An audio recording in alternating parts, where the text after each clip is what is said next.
Irmãos, semana passada nós terminamos a nossa série de Eclesiastes. Foi uma série maravilhosa, onde nós vimos muito a respeito da sabedoria e da vaidade nesse mundo pecaminoso em que nós vivemos. Antes de nós iniciarmos uma série em 1 Coríntios, nós vamos fazer uma breve série, porque é um livro pequeno, no livro de Ruth. É um livro pequeno, por isso que entre uma série e outra eu vou fazer uso aqui do livro de Ruth. É um livro que eu já ministrei no Prega a Palavra várias vezes, já tive a oportunidade de trabalhar com ele, e é um livro maravilhoso. Então, enquanto eu preparo a série de 1 Coríntios, que já é um livro maior, já é um livro mais denso, né, em relação à quantidade de assuntos contidos nele, eu vou trabalhar Ruth, que é um livro menor, e que é um livro que de certa forma já está no meu coração, por já ter trabalhado bastante com ele.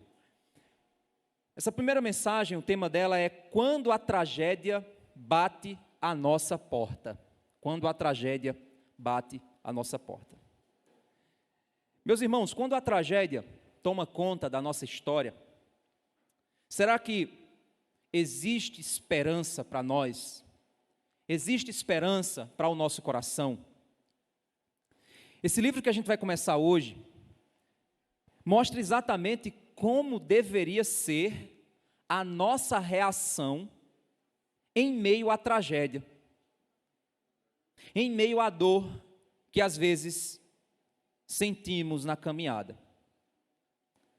Coisas essas que podem acontecer quando nós não esperamos. Ninguém espera pela tragédia, ela simplesmente muitas vezes acontece. Mas como é que a gente deve reagir quando a tragédia toma conta da nossa vida? Antes de nós entrarmos no livro, é importante nós contextualizarmos a compreensão desse livro. Então, o meu objetivo aqui é tentar transportar você até a cultura e o tempo em que nós estamos aqui no livro de Ruth, para que ao ler você possa compreender as entrelinhas daquilo que o livro nos apresenta. E muitas das coisas aqui eu vou apenas falar, não vou apontar para você biblicamente, mas quem acompanha as mensagens aqui na igreja, para quem já está conosco, acompanhando todas as séries que nós já tivemos, com certeza muita coisa você vai dizer, eu lembro daquela série, eu lembro daquele estudo, eu lembro daquela reunião. Então, muita coisa vai puxar da sua memória. E aí a gente precisa caminhar um pouco rápido nisso, porque para a gente poder focar realmente no livro de Ruth, que é o nosso alvo aqui. Quando nós voltamos um pouco mais na história de Israel, Moisés, aquele homem levantado por Deus, liberta o povo do Egito e conduz esse povo no Egito, o povo de Israel, durante 40 anos no deserto. Moisés, nessa travessia do deserto, afirma os preceitos da lei e, quando se aproxima do fim de sua peregrinação, ao afirmar esses preceitos, ele chama os pais, lá em Deuteronômio, isso a gente já estudou, inclusive eu trouxe até uma mensagem recente aqui para vocês, ele chama os pais, em Deuteronômio, a amarem o Senhor de todo o seu coração, e ensinar aos seus filhos sobre essa lei do Senhor, que foi apresentada por ele durante a travessia no deserto, para preparar a nação de Deus. Após a apresentação dos pontos da lei, lá no livro de Deuteronômio, Moisés reforça a aliança feita lá no Monte Sinai, que foi a aliança entre Deus e o povo de Israel. Essa aliança feita no Monte Sinai, que é a primeira aliança, ela é condicional. O que é uma aliança condicional? Deus faz um contrato com o povo e diz, se vocês cumprirem, acontecerá isso. Se vocês não cumprirem, acontecerá assim. Essa aliança do Monte Sinai, ela é diferente da nova aliança feita em Cristo Jesus, a aliança que nós fazemos parte. A aliança que nós fazemos parte, a aliança do sangue de Cristo, é uma aliança incondicional. Ela é bênção e graça independente das nossas ações. Ela não depende das nossas ações. Mas, obviamente, essa aliança da graça produz em nós mudança. Por isso, aqueles que foram alcançados pela aliança da graça são transformados naturalmente. Lá em Deuteronômio capítulo 30, e aí vá para a sua Bíblia, lá em Deuteronômio capítulo 30, do verso 15 ao verso 20, nós vemos Moisés, então, clamando ao povo pela obediência do povo a Deus. Então, em Deuteronômio capítulo 30, do verso 15 ao verso 20, nós vemos o seguinte. Verso 15, capítulo 30. Vejam, hoje coloco diante de vocês a vida e o bem, a morte e o mal.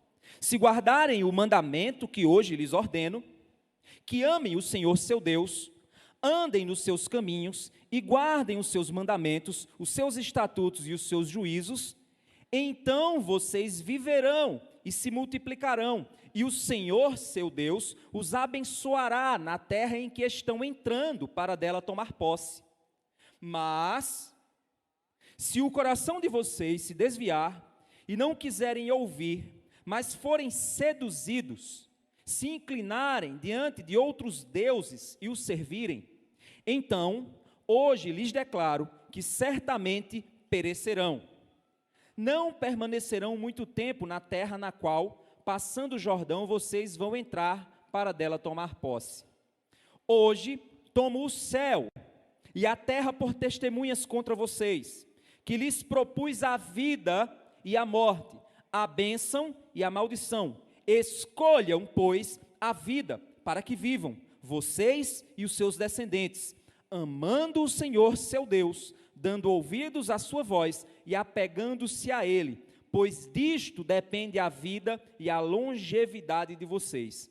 Escolham a vida e a longevidade de vocês. Escolham a vida, para que habitem na terra que o Senhor, sob juramento, prometeu dar aos pais de vocês, a Abraão, Isaque e Jacó.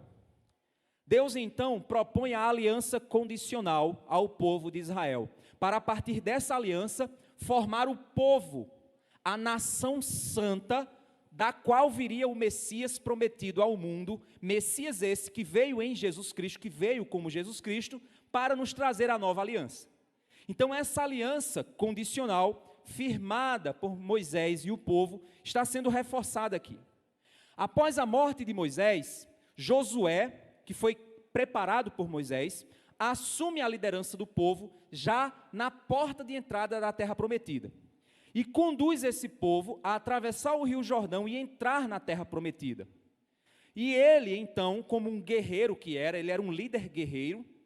Moisés era um líder do avanço do povo. Josué foi um líder guerreiro.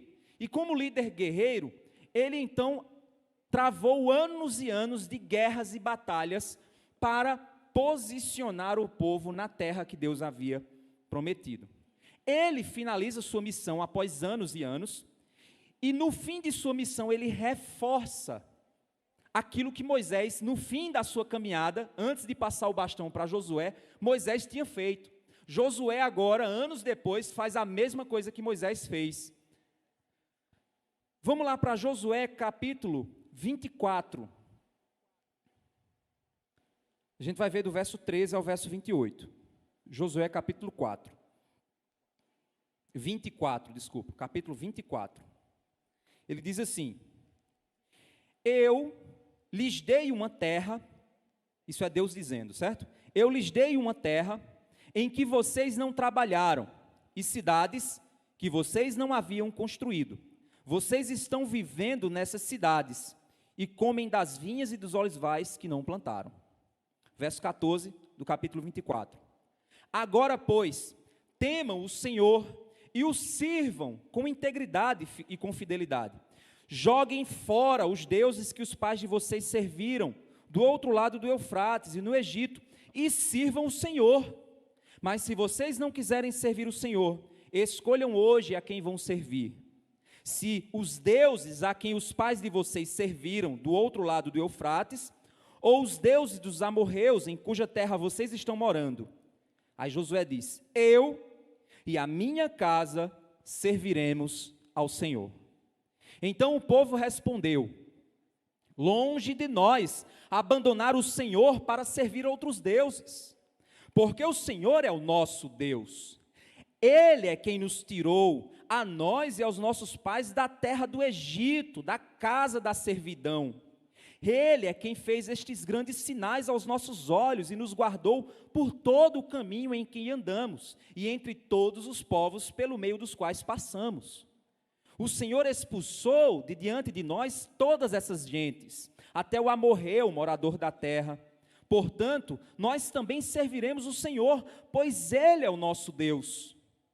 Então, Josué disse ao povo: vocês não poderão servir o Senhor, porque é Deus santo, Deus zeloso, que não perdoará a transgressão e os pecados de vocês. Se abandonarem o Senhor e servirem deuses estranhos, Ele se voltará contra vocês, e lhes fará mal, e os destruirá, depois de lhes ter feito o bem. Então o povo disse a Josué: não, o que queremos é servir o Senhor. Josué disse ao povo: vocês são testemunhas contra vocês mesmos, de que escolheram o Senhor para o servir. E eles disseram: sim, somos testemunhas. E Josué continuou: agora, pois, joguem fora os deuses estranhos. É óbvio que provavelmente tinham pessoas ainda escondendo pecados no meio do povo. E Josué está reforçando a mesma coisa. Agora, pois, joguem fora os deuses estranhos que há no meio de vocês, e inclinem o coração ao Senhor, Deus de Israel. O povo disse a Josué: ao Senhor nosso Deus serviremos, e obedeceremos à sua voz. Assim, naquele dia, Josué fez aliança com o povo e lhes deu estatutos e juízos em Siquém. Josué escreveu estas palavras no livro da lei de Deus. Pegou uma grande pedra e a erigiu ali debaixo do carvalho que está junto ao santuário do Senhor. Então Josué disse a todo o povo: eis que esta pedra nos será testemunha, pois ouviu todas as palavras que o Senhor nos tem dito. Portanto, será testemunha contra vocês, para que não mintam ao Deus de vocês. Então Josué despediu o povo, cada um para a sua herança. Irmãos, Josué então passou alguns anos ainda com o povo e morreu. Um grande líder, um grande guerreiro, morreu. E aí nós entramos no período dos juízes. E aí só é você avançar a sua Bíblia um pouquinho para frente, você vai para Juízes capítulo 2. Verso 6. Juízes capítulo 2, verso 6. Diz assim: depois que Josué despediu o povo, os filhos de Israel se foram, cada um à sua herança para possuírem a terra. O povo serviu o Senhor todos os dias de Josué e todos os dias dos anciãos que ainda sobreviveram por muito tempo depois de Josué, e que viram todas as grandes obras que o Senhor tinha feito por Israel. Josué, filho de Num, servo do Senhor, morreu com idade de 110 anos. Foi sepultado em sua própria herança, em Timate-Heres, na região montanhosa de Efraim, ao norte do Monte Gaás. Toda aquela geração também morreu e foi reunida aos seus pais. E depois dela se levantou uma nova geração, que não conhecia o Senhor, nem as obras que ele havia feito por Israel. Lembrem vocês que Moisés havia dito, a gente já viu lá em Deuteronômio, já estudamos isso aqui. Moisés tinha dito: ensinem sobre Deus aos seus filhos, para que os seus filhos e os filhos dos seus filhos conheçam o Senhor. Aqui nós estamos vendo que o povo não ensinou aos filhos a servirem a Deus. E quando a geração dos velhos morreram, a nova geração, os jovens, não conheciam ao Senhor e as coisas que Deus havia feito. Verso 11: então os filhos de Israel fizeram o que era mal aos olhos do Senhor, servindo os Baalins.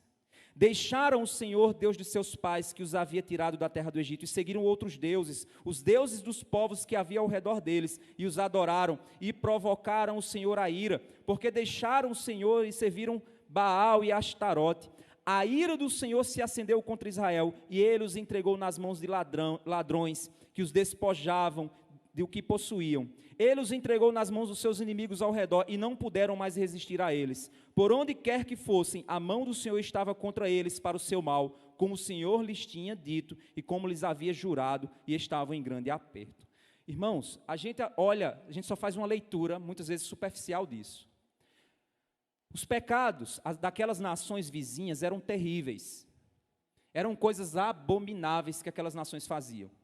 Quando você vai ver o que os historiadores encontraram, as nações, em suas guerras, elas arrancavam, por exemplo, os ninivitas, arrancavam o couro das pessoas, a pele das pessoas, e prendiam em locais.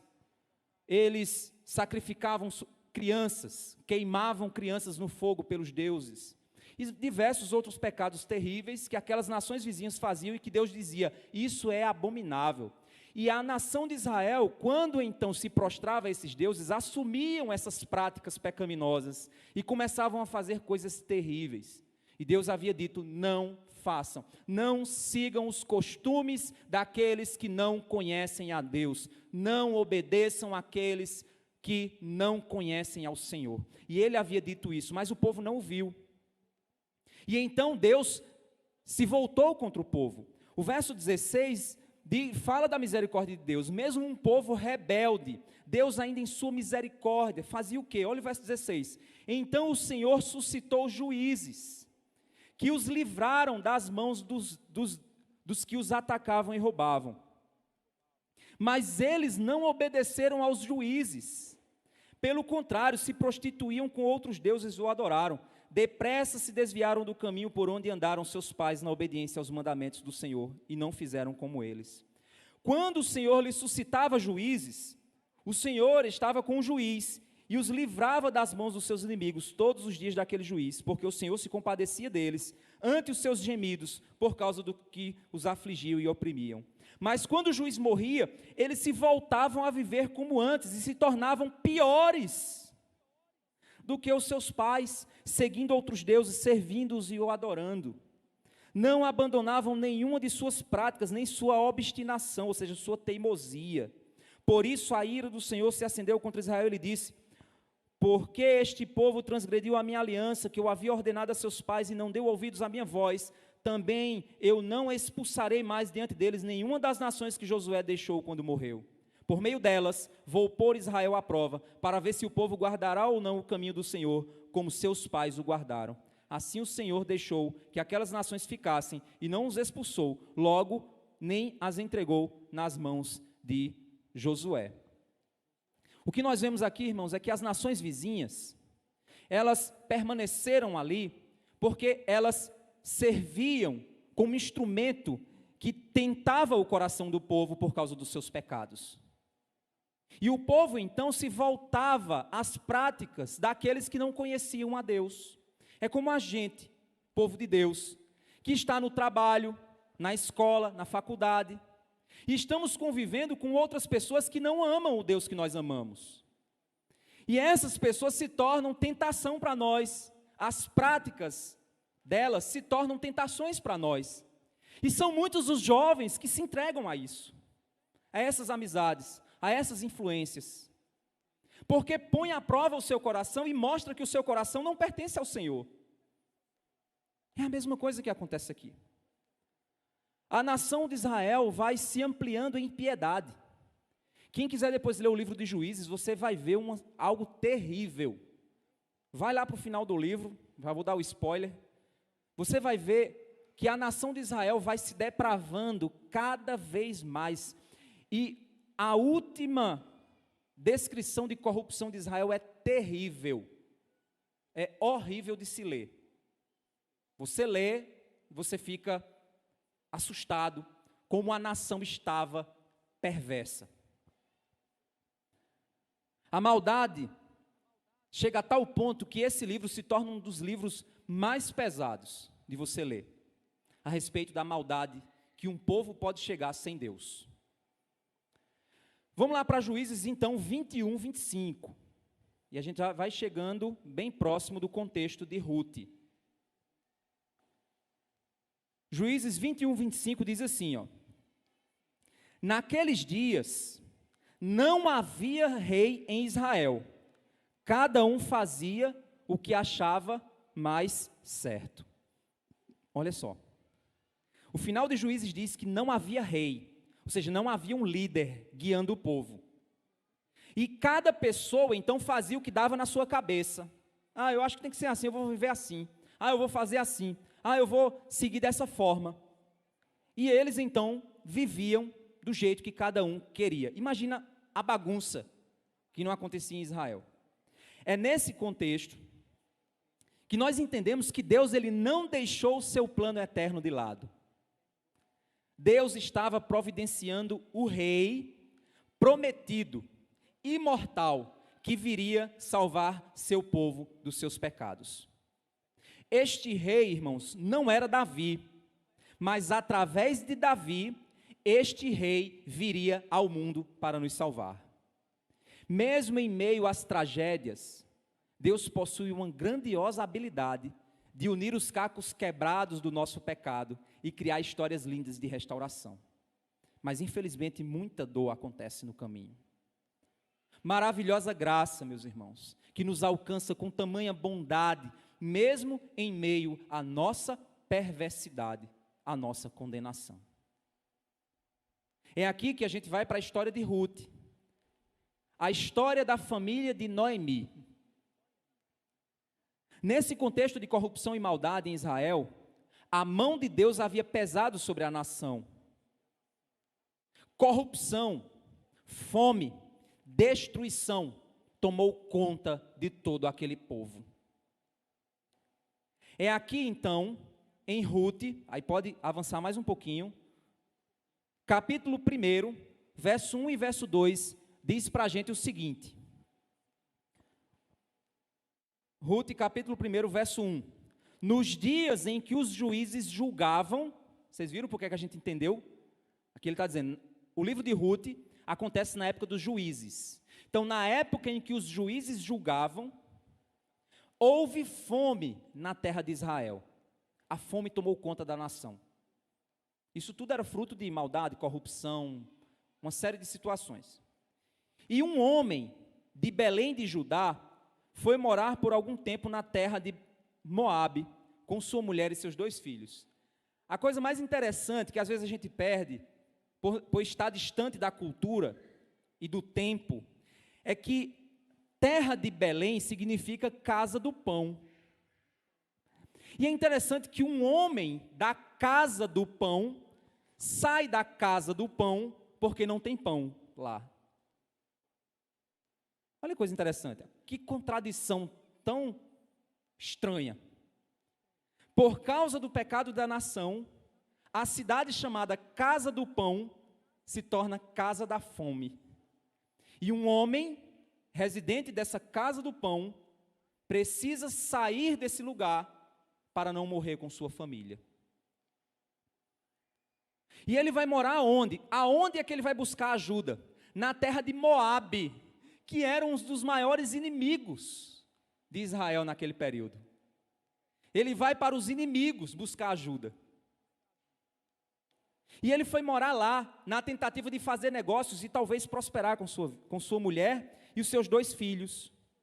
Este homem, no verso 2, se chamava Eimeleque. Sua mulher se chamava Noemi. Os filhos se chamavam Malom e Quilion.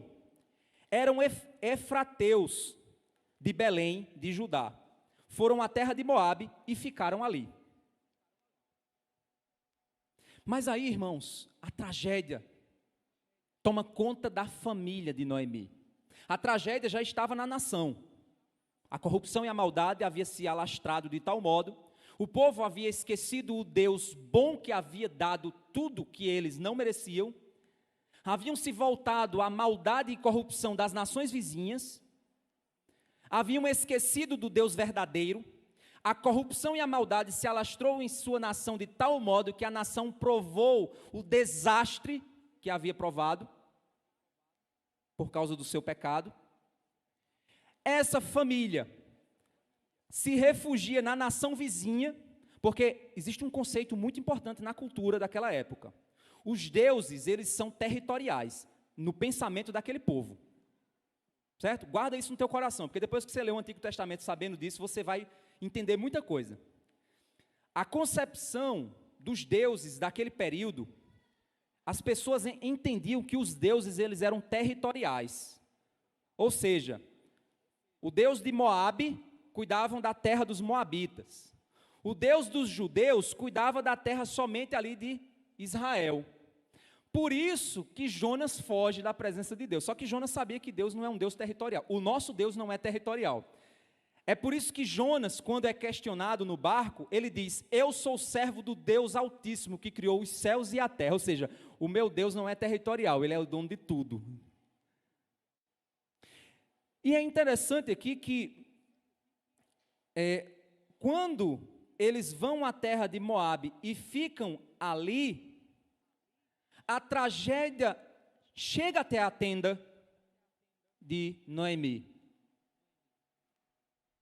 E quando então você olhava para uma nação em crise, na concepção daquela época, o Deus daquela nação havia falhado, havia perdido o poder. Olha que interessante. Ou seja, se Belém de Judá estava faltando pão, é porque o Deus de Israel falhou, perdeu o poder. Então vamos para outra nação, para ver se a gente acha poder lá, porque eles estão prósperos. Nós não, mas eles estão. Então o Deus de lá está mais forte. Então vamos para lá? Era essa a mentalidade. Então eles foram. No verso 3 ao verso 5, nós temos a descrição da tragédia. Algum tempo depois, Elimeleque, o marido de Noemi, morreu. E ela ficou sozinha com 2 filhos. Estes casaram com mulheres moabitas, que era uma condição que era dita em Israel. Gente, se você ler, várias e várias e várias vezes, Deus diz: eu não quero que o meu povo case com pessoas que não pertencem à nossa fé. Ah, mas não pode casar com outra nação? Pode, mas aquela pessoa precisa aderir à nossa fé, para que possa ocorrer, precisa crer no nosso Deus. Então se tornava um pecado para o povo relacionar-se com quem não tem a mesma fé. É a mesma coisa hoje, né? Isso não mudou. Então aqueles rapazes, ao morar naquela nação, quando o pai morreu, o que foi que eles fizeram? Casaram com mulheres que não conheciam Deus.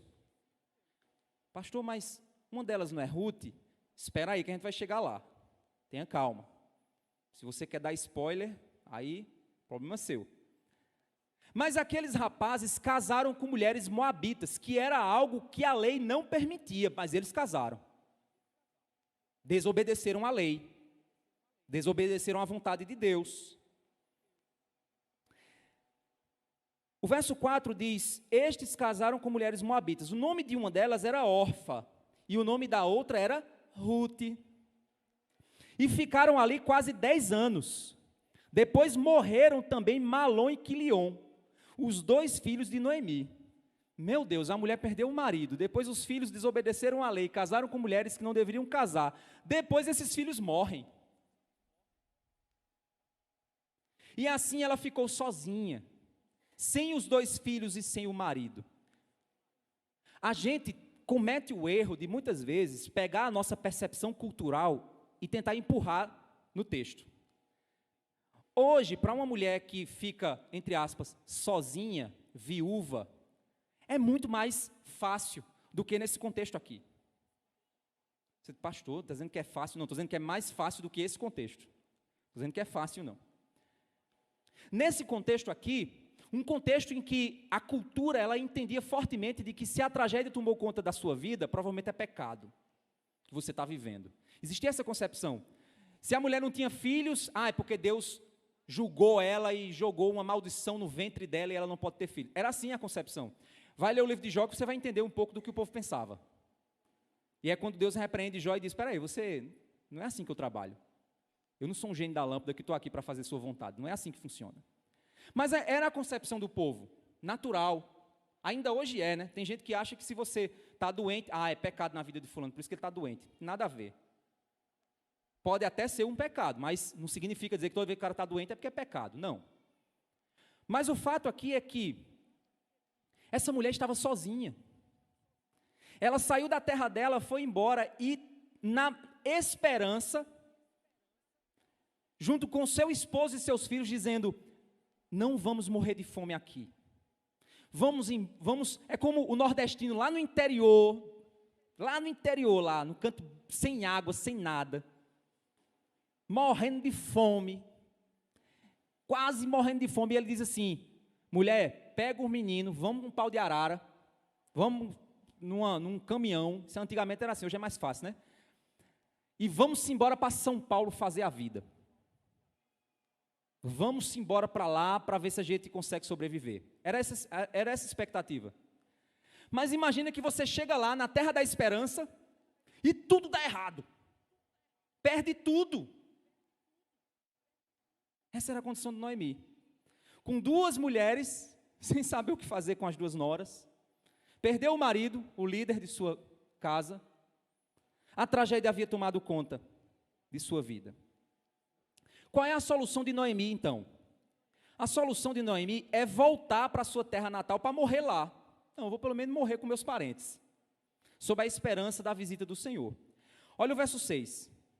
Então Noemi voltou da terra de Moabe com as suas noras, porque ainda em Moabe ouviu que o Senhor havia se lembrado do seu povo, dando-lhe alimento.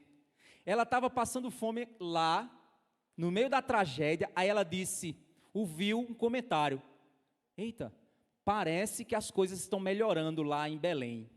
Vamos voltar para a minha família? Vamos voltar para a minha terra? E ela voltou na esperança de que algo pudesse melhorar. De que a situação familiar, financeira, pudesse melhorar um pouco. No meio da dor, ouvimos falar sobre esperança no Senhor. Muitas vezes buscamos o Senhor apenas quando tudo falhou. E olhamos para o Senhor como a última alternativa. Olhamos para Deus como o resto de nossas chances. A gente tenta de tudo. Quando tudo dá errado, a gente diz: Senhor, vem cá. Mas será que deveria ser assim a nossa relação com Deus? Será que deveria ser assim a nossa relação com o Senhor? A gente tenta por nossa força, tenta por nossa saúde, tenta por nossa sabedoria, tenta por nossas capacidades, mas quando tudo dá errado é que a gente vai dizer: Deus, tudo deu errado, eu acho que é o Senhor que está querendo me ensinar alguma coisa. Por que não ensinou antes? Por que não aprendeu antes? Por que não ouviu antes? Não estou aqui julgando a situação de Noemi, não estou julgando aqui a condição do coração dela em meio à tragédia, não estou julgando o seu coração muitas vezes em meio às tragédias da sua vida.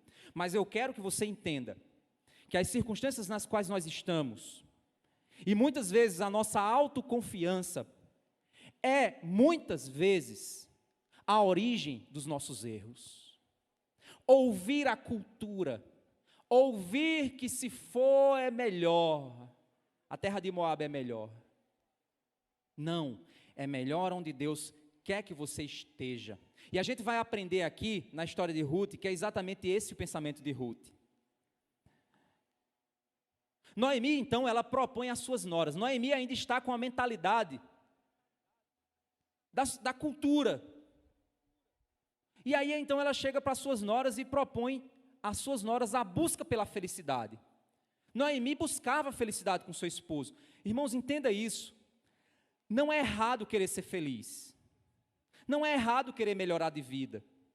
Não é errado querer realizar seus sonhos. Não é errado isso. O ruim é quando esses sonhos não são os alvos de Deus para nós.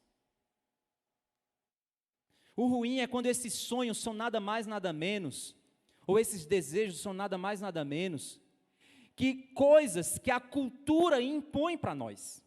Você será feliz se, você será completo se, você alcançará se for assim. E deixamos os planos de Deus para nós de lado, porque ouvimos o que os moabitas têm a nos oferecer. E Noemi, então, ela diz para as suas noras o seguinte, lá no verso 7 ao verso 13. Assim, ela saiu do lugar onde havia morado, e as 2 noras estavam com ela. Enquanto caminhavam, voltando para a terra de Judá, Noemi disse às suas noras: vão agora e voltem cada uma para a casa de sua mãe. E que o Senhor seja bondoso com vocês, assim como vocês foram bondosas com os que morreram e comigo. O Senhor faça com que vocês sejam felizes, cada uma na casa de seu novo marido. Ou seja, felicidade é casamento, na cabeça de Noemi. E deu um beijo em cada uma delas. Elas, porém, começaram a chorar alto. E lhes disseram: não, nós iremos com a senhora para junto do seu povo. Mas Noemi disse: voltem, minhas filhas, porque vocês iriam comigo? Vocês acham que eu ainda tenho filhos em meu ventre, para que casem com vocês? Voltem, minhas filhas, vão embora, porque sou velha demais para ter marido. E ainda que eu dissesse, tenho esperança, ou ainda que casasse esta noite e tivesse filhos, será que vocês iriam esperar até que eles viessem a crescer? Ficariam tanto tempo sem casar? Não, minhas filhas, a minha amargura é maior do que a de vocês, porque o Senhor descarregou a sua mão contra mim. Muitas vezes, nós usamos as nossas convicções pessoais, os conselhos ruins de pessoas ao nosso lado, a nossa visão cultural para buscar a felicidade. Desejamos viver estas propostas de alegria e incentivar outros a viver essas ilusões momentâneas. E por vezes são equivocadas. Quando passa pelo filtro da palavra de Deus, todas essas falsas esperanças se tornam pó, se tornam inúteis, para produzir aquilo que a gente acha que vai ter. Noemi, meus irmãos, estava bem intencionada. Às vezes pessoas nos aconselham e até são bem intencionadas, mas segundo uma perspectiva ruim. Elas querem o melhor para nós, mas elas estão pautadas naquilo que não é real, naquilo que não é o que Deus pensa sobre o assunto. É como, por exemplo, deixa eu citar aqui um exemplo, a quantidade de mulheres hoje que estão angustiadas, porque elas trabalham para ter dinheiro, para pagar alguém para ficar com seus filhos. Tanto de um lado se angustia, estou dizendo que é errado mulher trabalhar, pelo amor de Deus, gente. Mas a angústia é, eu estou perdendo a infância do meu filho.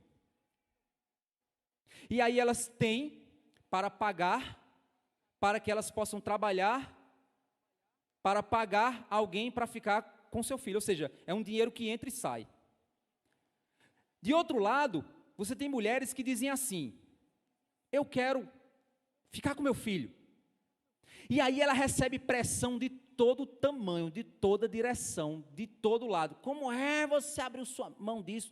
Que é isso? Você vai destruir sua vida. Eu digo isso porque a gente sabe de casos, eu acompanho casos de pessoas que tomaram a decisão e disseram, eu quero ficar com meus filhos. Existe essa pressão da família. Você está acabando, de amigos, de amigas. Você está acabando com sua vida, cadê a sua profissão, cadê a sua... Ou seja, o alvo da vida é ter um emprego. Isso é o alvo da vida. Mas o alvo da vida, segundo a palavra de Deus, sabe qual é? Cumprir o propósito para o qual Deus nos chamou. Se Deus te chamou ao propósito do casamento, os seus filhos é o alvo da sua vida. Se Deus não te chamou ao casamento, então obviamente não é, né? Não tem como. Mas se Deus te chamou ao casamento, o seu primeiro ministério é sua família. É ensinar o seu filho sobre Deus. Esse é o primeiro alvo da sua vida. Porque o seu marido trabalha para ter uma carreira meteórica? Não, ele trabalha para trazer o sustento para casa, para que vocês tenham capacidade de criar seus filhos. É assim que funciona. Só que as filosofias do mundo inserem uma série de circunstâncias para nós, que não são muitas vezes aquilo que Deus espera de nós. E muitas vezes em uma vida simples a felicidade. e em uma vida atarefada e cheia de ambição, o que há é enfado da carne, canseira. Mas a gente já viu em Eclesiastes. Será que muitas vezes as nossas expectativas não são mais culturais do que divinas? Você já parou para perguntar o que Deus espera de mim? Não espere um anjo vindo, igual tem um meme de internet, né?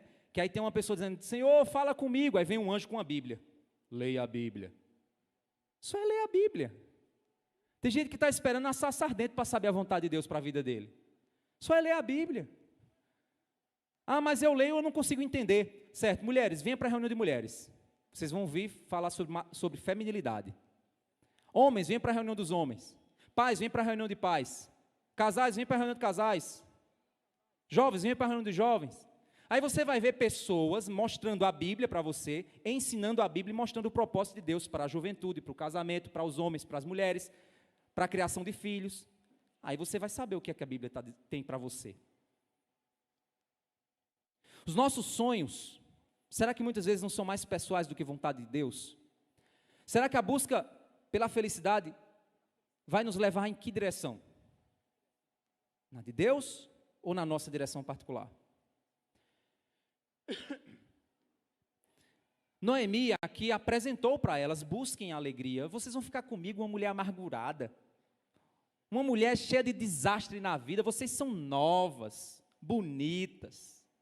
Voltem para as terras de vocês e façam família lá. O verso 14 diz o seguinte: então de novo choraram em alta voz. Orfa, com um beijo, se despediu de sua sogra. Então Orfa decidiu ir embora. Tá certo, sogra, eu vou. Porém Rute se apegou a ela.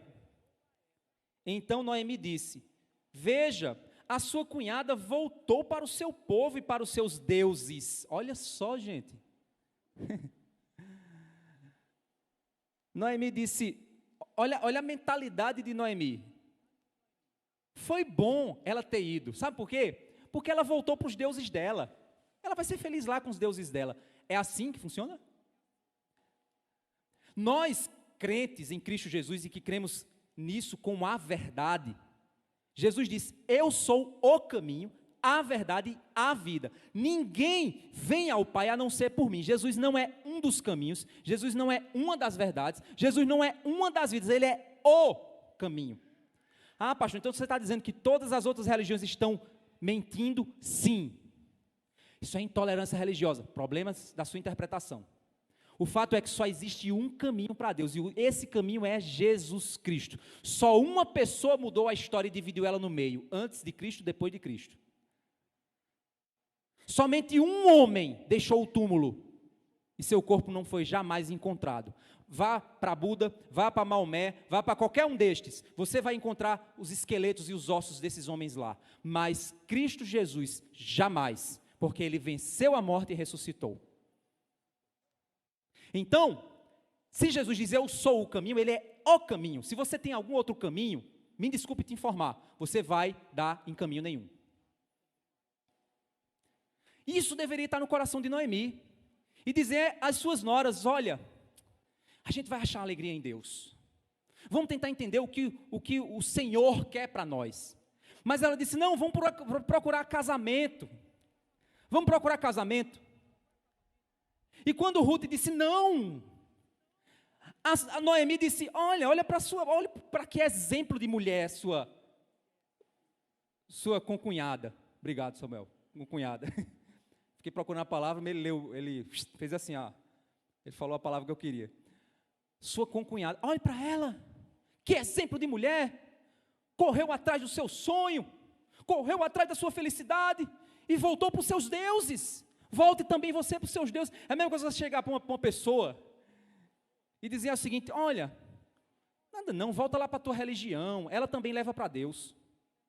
Volta lá, porque todos os caminhos vão para Deus, então vai lá, tu vai ser feliz assim. Você sabendo, se você for crente, você sabe que não é. Você sabe que não é.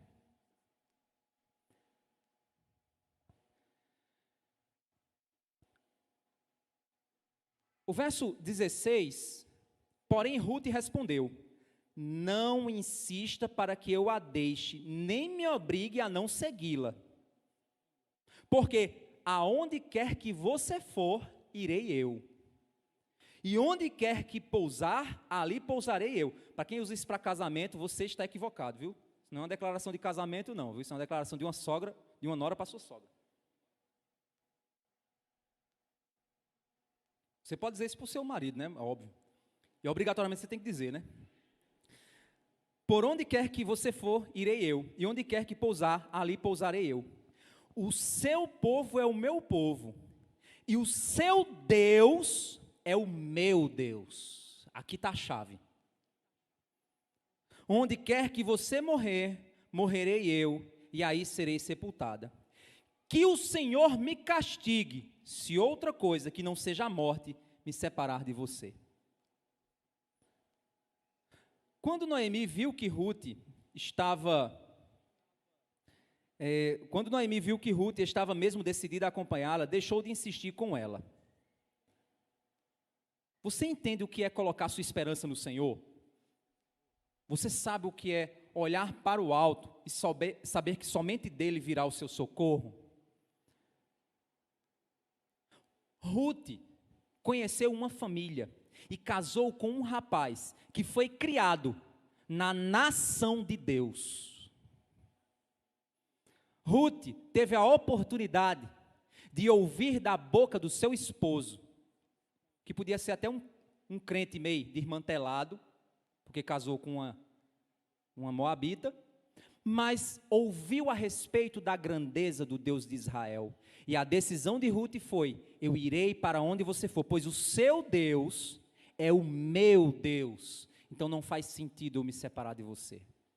Foi Deus que nos uniu, não faz sentido eu separar a união que Deus fez entre nós.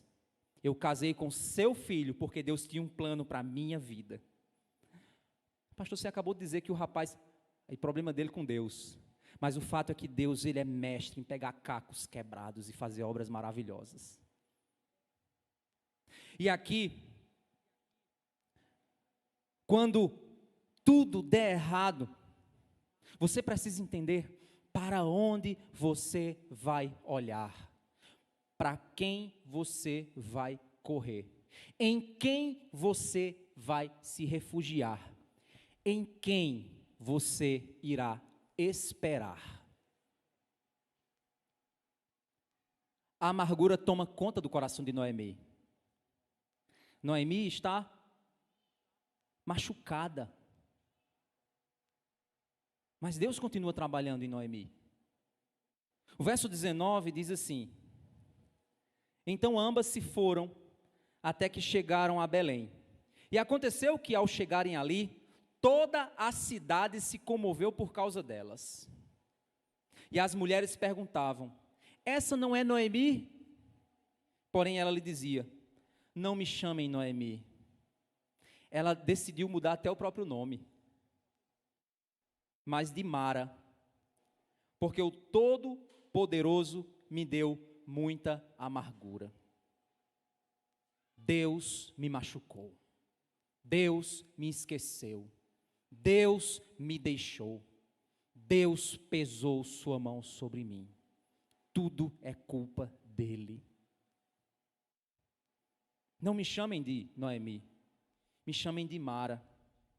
Verso 21, quando eu saí daqui, eu era plena, mas o Senhor me fez voltar vazia. Por que então querem me chamar Noemi, se o Senhor deu testemunho contra mim, e o Todo-Poderoso me afligiu? Meu irmão, você já sentiu assim? Deus, o que você tem contra mim? Me diga o que eu fiz, me fale somente uma coisa, e aí pelo menos eu mudo. Você já sentiu assim?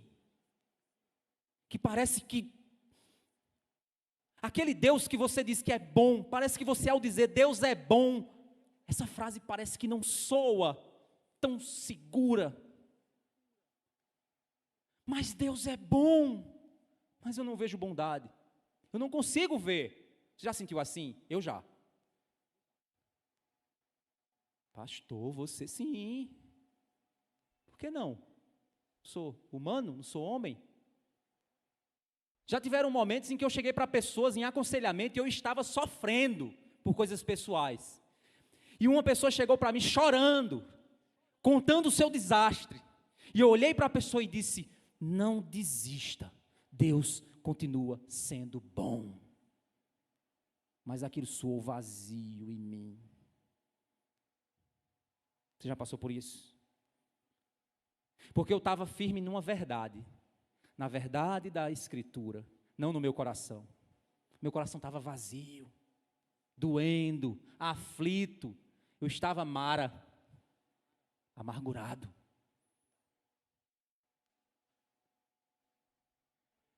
Mas é exatamente esse coração que Deus espera quando Ele quer nos receber no seu gabinete santo.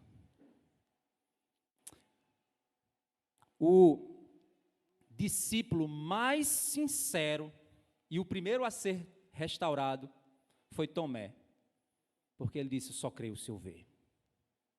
Ah, pastor, você está nos ensinando a duvidar de Deus? Não, eu estou te ensinando a ser sincero com o Todo-Poderoso, ser verdadeiro. Deus não quer super-homens, Deus quer pessoas que são pó, para Ele fazer do pó a obra de arte dele.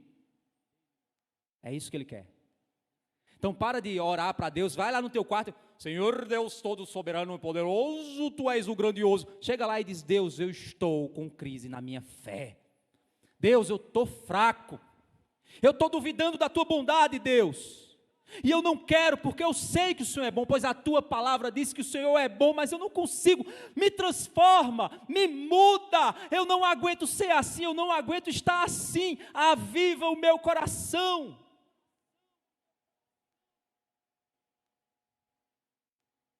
Você já chegou naquele momento que você não aguenta estar com você, mas onde você está, onde você chega, você está? Tem aquela frase de Tiririca, né? Tentei fugir de mim, mas onde eu fui, eu estava. Pois tem momento que é assim. Deus, eu não me aguento, Deus.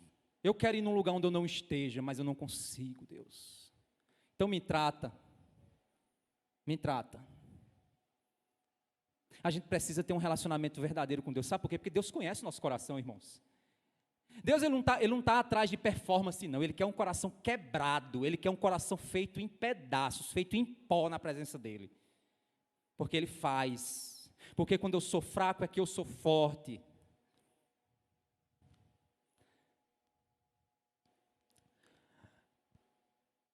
O verso 21, o verso 22, foi assim que Noemi voltou da terra de Moabe com Ruth e sua nora, a moabita, e chegaram a Belém, no começo da colheita da cevada. A coisa parece que estava começando a melhorar. Esse Deus, o meu Deus, o seu Deus, você que é crente, você que já entregou sua vida a Jesus, o Deus que te salvou, esse Deus, Ele é mestre em pegar cacos e fazer obras maravilhosas. Por isso que José, ele disse: vocês intentaram o mal contra mim, mas Deus transformou o mal em bem, para salvar muitas pessoas.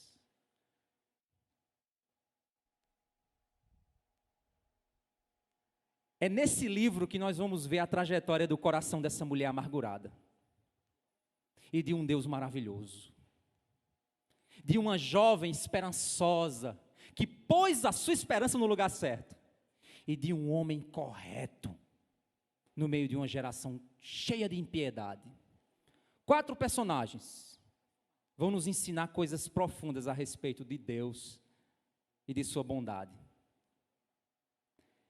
E quando nós chegamos em Ruth capítulo 4, eu quero já dar o spoiler para você.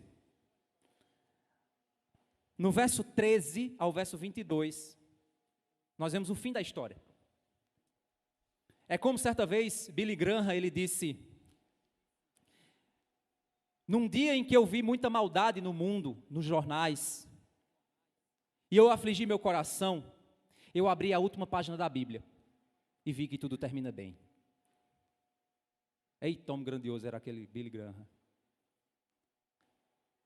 Ruth capítulo 4, verso 13. Assim Boaz recebeu Ruth. Boaz é esse homem bom. Recebeu Ruth. E ela passou a ser sua mulher. Ele teve relações com ela e o Senhor concedeu que ela ficasse grávida. O Senhor concedeu que ela ficasse grávida. E tivesse um filho.